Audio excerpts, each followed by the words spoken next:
আমি বললাম, আগে আমার দুটো ফল খেয়ে নাও। আমার স্বামী যাওয়ার পর থেকে এই ফল কেউ খায়নি, কেউ ধরে দেখেনি। তুমি আগে ফল দুটো খেয়ে নাও, তারপর আমি তোমার ব্যাগ থেকে প্রসাদ বের করব।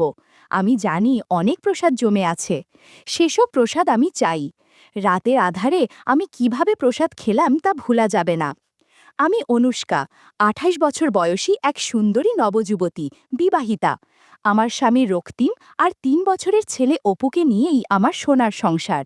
রক্তিম একটা প্রাইভেট ফার্মে উচ্চ পদেই চাকরি করে। আমার তার সাথেই গ্রামে গিয়ে থাকতে চেয়েছিলাম, কিন্তু ওই প্রত্যন্তর গ্রামের পরিবেশে বাচ্চা নিয়ে থাকা মোটেই সম্ভব ছিল না। তাই চাকরি বাঁচানোর জন্য রক্তিমকে সেখানে একলাই চলে যেতে হয়েছিল। আমি বুঝতেই পারছিলাম না রক্তিমের সংজ্ঞা পেলে আমি থাকবই বা কিভাবে। কোনো বিবাহিতা নবযুবতীর ক্ষেত্রে দিনের পর দিন, রাতের পর রাত স্বামী ছাড়া থাকাটা যে কতটা কষ্টকর আমি সহজেই অনুমান করতে পারছিলাম। এবং এক রাত্রে আমি রক্তিমকে বলেই ফেলেছিলাম, রক্তিম, তুমি রাতের পর রাত আমার থেকে দূরে থাকলে আমি কিভাবে নিজেকে শান্ত রাখব বলতে পারো? ভাবতে পারো তোমার যন্ত্রণা পেলে আমার গাছের ফল সব শুকিয়ে যাবে। রক্তিম হেসে ইয়ার্কি করে বলেছিল, অনুষ্কা, তুমি অত চিন্তা করো না, আমি তোমার জন্য অন্য কোনো বিকল্প ব্যবস্থা করেই ফেলব, আর নিজের জন্যে ওই গ্রামেই কোনো বিকল্প বউ খুঁজে বের করব, যে আমাকে সময় দেবে। কথাটা ওই সময় হাসির ছলে বলে থাকলেও রক্তিম আমার জন্য বাস্তবেই নতুন এক বৈচিত্র্যময় ব্যবস্থা করেছিল, যেটা আমি প্রথমে ভাবতেও পারিনি। একদিন রক্তিম অফিস থেকে ফিরে আমায় বলল, অনুষ্কা, আমি কাজের সুবাদে অন্য শহরে বদলি হয়ে গেলে বাড়িতে তোমার আর অপুর একলা থাকা মোটেই সুরক্ষিত হবে না। তাছাড়া একলা থাকলে তুমি রাত বেড়াতে কোনো প্রয়োজন পড়লে কারো সাহায্য পাবে না। তাই আমি ভাবছি আমলেটি বয়স হিসাবে আমাদের দুজনের চেয়েই ছোট, তাই সে পেইং গেস্ট থেকে আমার অনুপস্থিতিতে তোমার ছোট ভাই হিসাবেও যে কোনো দরকারে তোমার পাশে থাকতে পারবে। আমাদের বাড়ির সামনের দিকের ঘরটিতে, যার সাথে লাগোয়া টয়লেট আছে, ওই ছেলেটির থাকবার ব্যবস্থা করব। খাওয়া দাওয়ার সময় সে সামনের দরজা দিয়ে বেরিয়েই আমাদের ডাইনিংয়ের জায়গায় চলে আসবে, কারণ আমাদের প্রাইভেসির জন্য বাইরের ঘর এবং আমাদের শোবার ঘরের মাঝের দরজাটা বন্ধ রাখব। আমি রক্তিম প্রস্তাব মেনে নিয়েছিলাম। পরের দিন সন্ধ্যায় রক্তিম অফিস থেকে ফেরার সময় সেই ছেলেটিকে সাথে নিয়ে এলো। কি সুদর্শন চেহারা ছেলেটার, তেমনই সুন্দর তার চালচলন, ঠিক যেন সাক্ষাৎ কোনো হিন্দি সিনেমার নায়ক। ছেলেটা প্রথম দেখাতেই যেন আমার মনের ভিতর জায়গা বানিয়ে নিল। আমার মনের ভিতর তার প্রতি একটা আকর্ষণ তৈরি হয়ে গেল এবং দুষ্ট বুদ্ধিও নাড়া দিতে আরম্ভ করল। আমি মনে মনে ভাবলাম, রক্তিমের অনুপস্থিতিতে যদি এই ছেলের সাথে সময় কাটাতে দারুণ হবে। হঠাৎ ওই ছেলেটারই ডাকে আমার যেন স্বপ্ন ভাঙল। ছেলেটা নিজেই অত্যন্ত মৃদু গলায় হাসি মুখে শুভেচ্ছা বিনিময় করে বলল, ভাবিজান, আমি জাহির খান, গতকালই এই অফিসে কাজে ঢুকেছি। রক্তিম স্যার নিজের বাড়িতে আমায় আশ্রয় দিচ্ছেন, তার জন্য আমি আপনাদের দুজনের কাছে ভীষণ কৃতজ্ঞ। আমার জন্য আপনাদের কোনো অসুবিধা না হয় সেটা আমি সবসময় খেয়াল রাখব। স্যার তো বাইরে চলে যাচ্ছেন, তাই ওনার অনুপস্থিতিতে আপনার যা কিছু প্রয়োজন হয় আমি, তুমি কিছু মনে করছো না তো? তোমার যখন যা কিছু প্রয়োজন হবে তোমার ভাবিজানকে বলে চেয়ে নেবে। এসো, তোমায় আমি তোমার ঘর দেখিয়ে দিচ্ছি। তুমি একটু ফ্রেশ হয়ে নাও, তারপর আমরা একসাথে বসে চা খাবো। আর হ্যাঁ, তুমি যখন অনুষ্কাকে ভাবিজান বলে সম্বোধন করছো, তখন তাকে আর আমায় আপনি না বলে তুমি করেই বলবে। সেটা আমাদের দুজনেরই অনেক বেশি ভালো লাগবে। সে ঘরে ঢুকে কিছুক্ষণের মধ্যেই নিজের সব জিনিসপত্র সুন্দরভাবে গুছিয়ে পোশাক পাল্টে নিয়ে ডাইনিং টেবিলে এসে বলল, ভাবিজান, চা দাও। তখন জাহিরের পরনে ছিল পায়জামা এবং হাতকাটা পাতলা পাঞ্জাবি। আমি পরেছিলাম হাতাকাটা ব্লাউজ আর একটা শাড়ি। জাহির আসার সাথে সাথেই আমার ৩ বছর বয়সী ছেলের সাথে ভাব জমিয়ে ফেলল এবং তার সাথে খেলা শুরু করে দিল। রাত্রিভোজনের পর জাহির আমাদের দুজনকে শুভরাত্রি জানিয়ে নিজের ঘরে চলে গেল। ২-১ দিনের মধ্যেই জাহির আমাদের সাথে ভীষণভাবে মিশে গেল। তাও রক্তিমের সামনে আমি জাহিরের সাথে যথেষ্টই দূরত্ব বজায় রাখতাম। খুব শীঘ্রই রক্তিমের স্থানীয় অফিস ছেড়ে নতুন জায়গায় বদলি হওয়ার সময় চলে এলো এবং একদিন সে আমাকে আর অপুকে ছেড়ে গ্রামে চলে যেতে বাধ্য হলো। কয়েকদিন আমার খুবই মন খারাপ লাগছিল, কিন্তু আস্তে আস্তে সময়ের সাথে আমি রক্তিমের অনুপস্থিতি সইয়ে উঠতে লাগলাম। রক্তিম চলে যাবার পর জাহির আর আমার মধ্যে বন্ধুত্ব আর ভরসা আরও অনেক বেশি বেড়ে গেল। জাহির অপুর খেলার সাথী হয়ে যাবার সাথে বাড়ির কাজেও আমাকে খুব সাহায্য করতে লাগলো। কিন্তু প্রতি রাতে বিছানায় শুইতে গেলেই আমার কেমন যেন মনে হতো, শুধু এপাশ ওপাশ করে ছটপাট করতাম।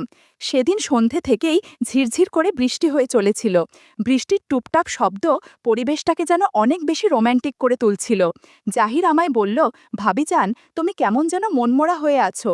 ভাইজান জানতে পারলে কিন্তু আমার ওপর ভীষণ রাগ করবে। শোনো, আজ রান্নার ছুটি। আজ আমরা তিনজনে একটা সিনেমা দেখব, তারপর একটা ভালো রেস্টুরেন্টে ডিনার করব। আজ কিন্তু সব খরচ আমার, তুমি কোথাও কোনো টাকা দেবে না। আমারও এই পরিবেশে বাড়িতে থাকতে আর যেন ভালো লাগছিল না। তাই আমি জাহিরের প্রস্তাবে রাজি হয়ে ছেলেকে তৈরি করে নিজের পোশাক পাল্টে নিয়ে বেরোনোর জন্য তৈরি হয়ে গেলাম। সেদিন আমার পরনে ছিল জিন্সের প্যান্ট এবং টি শার্ট, যেটা সাধারণত আমি রক্তিমের সাথে বেড়াতে যাবার সময় পরতাম। এই পোশাকে আমাকে খুব মানায়। ওড়না পরি না বলে বেশি আকর্ষণীয় লাগে। জাহির আমার দিকে এক পলক তাকিয়ে মুচকি হেসে বলল, ওয়াও, কি ড্রেস দিয়েছ ভাবিজান, তোমায় তো একদম 20 বছরের নবযুবতী মনে হচ্ছে। আমি লজ্জা পেয়ে বললাম, আচ্ছা, ভাবিজানের রূপের অনেক গুণগান করেছ, এবার বাড়ি থেকে বের হও, তা না হলে সিনেমা আরম্ভ হয়ে যাবে। আমরা তিনজনে মিলে একটা ক্যাবে সিনেমা হলে পৌঁছালাম। তখনও বেশ ঝিরঝির করে বৃষ্টি পড়ছিল। সিনেমা হলে আমি এবং জাহির পাশাপাশি বসলাম এবং আমার অন্য পাশে অপু বসেছিল। সিনেমা শুরু হবার পর হল পুরো অন্ধকার ছিল। এ সময় জহিরের হাতের সাথে আমার হাতের স্পর্শ লাগছিল। বারবার মনে হচ্ছিল জহিরকে কাছে টেনে নেই, কিন্তু ভদ্রতার খাতিরে তা বলতে পারছিলাম না। সিনেমার শেষে আমরা তিনজনে একটা দামি রেস্টুরেন্টে ডিনার সারলাম। জাহির আমার প্লেটে এতটাই খাবার তুলে দিয়েছিল যে আমি শেষ করতেই পারছিলাম না। আমার অবস্থা দেখে জাহির বলল, ভাবিজান, একদম জোর করে খাবে না, তুমি একদম চিন্তা করো না, আমি তোমার সমস্ত অবশিষ্ট খাবার খেয়ে নিচ্ছি। আমি সাথেই বাধা দিয়ে বললাম, না না জাহির, সেটা হয় না, তুমি কেন আমার এটো খাবার খাবে? প্রত্যুত্তরে জাহির মুচকি হেসে বলল, কেন ভাবিজান, দেওর কেন তার আদরি ভাবিজানোর প্রসাদ খেতে পারে না? আমি নিশ্চয়ই আমার সুন্দরী ভাবিজানের প্রসাদ খাবো। এই বলে জাহির জোর করে আমার এটো প্লেট থেকে কাবাবের উচ্ছিষ্ট অংশটা তুলে খেয়ে ফেলল। জাহির আমার উদ্দেশ্যে দুটো বিশেষণ ব্যবহার করেছিল, আদুরি আর সুন্দরী।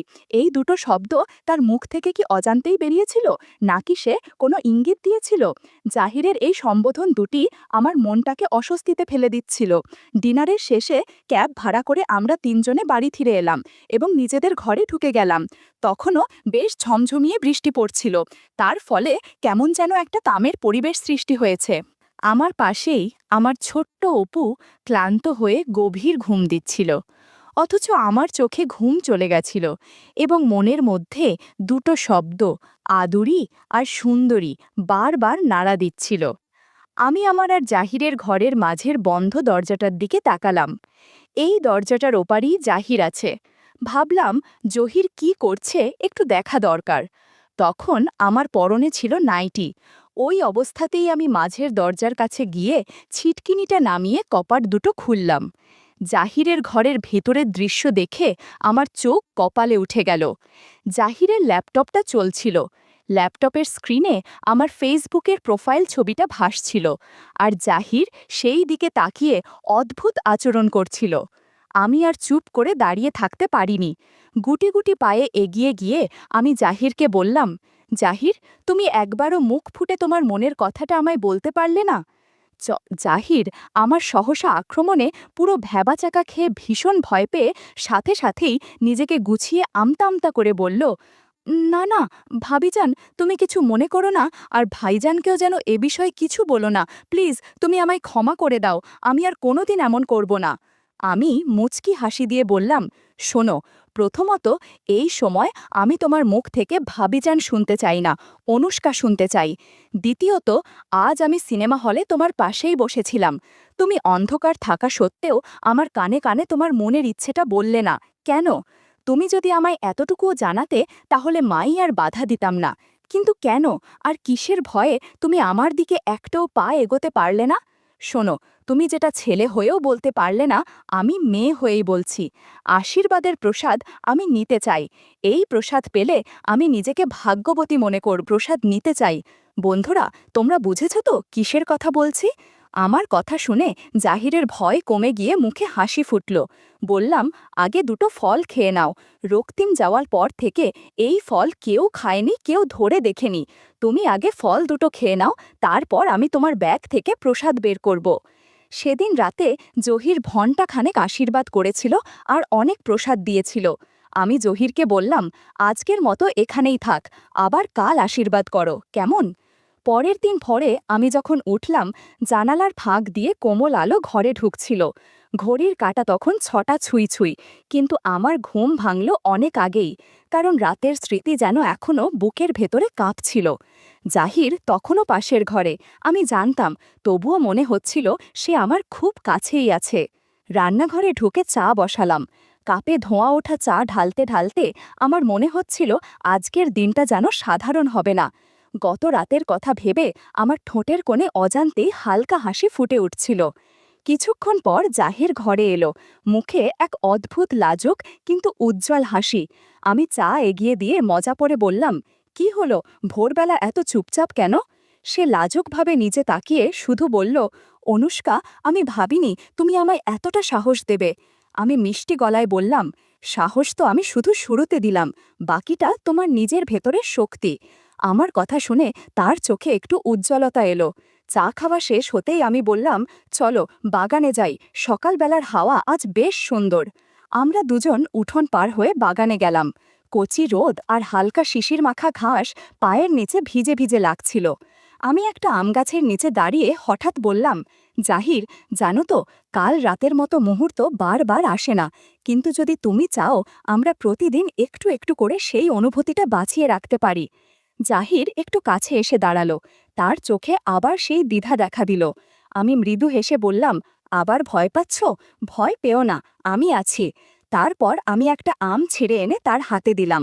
বললাম, দেখো, এই ফলের মতো জীবনটা মিষ্টি হতে পারে যদি আমরা চাই। জাহির আমটা হাতে নিয়ে আমার চোখে তাকালো, আর সেই মুহূর্তে তার ভেতরের বাঁধন যেন খুলে গেল। আমরা দুজনেই গাছের ছায়ায় বসে গেলাম। হাওয়া বইছিল, চারপাশে শুধু পাখির ডাক আর আমাদের দুজনের নিঃশ্বাসের শব্দ। আমি তার কাঁধে মাথা রাখলাম, সে ধীরে ধীরে আমার হাতটা ধরল। সেই স্পর্শে আমার বুকের ভেতর কেমন করে উঠল একটা মিষ্টি নরম কাঁপুনি। আমি ফিসফিস করে বললাম, জাহির, গতরাতে তুমি আমায় যে আশীর্বাদ দিলে সেটা শুধু শুরু। আমি চাই প্রতিদিন তুমি নতুন করে আমায় সেই প্রসাদ দাও। এতে আমিও ভাগ্যবতী হব, তুমিও শান্তি পাবে। জাহির কোনো উত্তর দিল না, শুধু আমার হাত শক্ত করে ধরে রাখল। তার চোখে স্পষ্ট ছিল সে আজ নিজের ভেতরের ভয়টা পুরোপুরি হারিয়েছে। বাকি দিনটা যেন অন্য রকম হয়ে গেল। আমরা দুজন কাজের ফাঁকে ফাঁকে চোখাচোখি করছিলাম, ছোট ছোট ইঙ্গিতে একে অপরকে বুঝিয়ে দিচ্ছিলাম। সন্ধ্যা নামতেই আমার ভেতরে আবার অদ্ভুত এক প্রতীক্ষা তৈরি হলো। আজ রাতটা অন্য রকম হবে।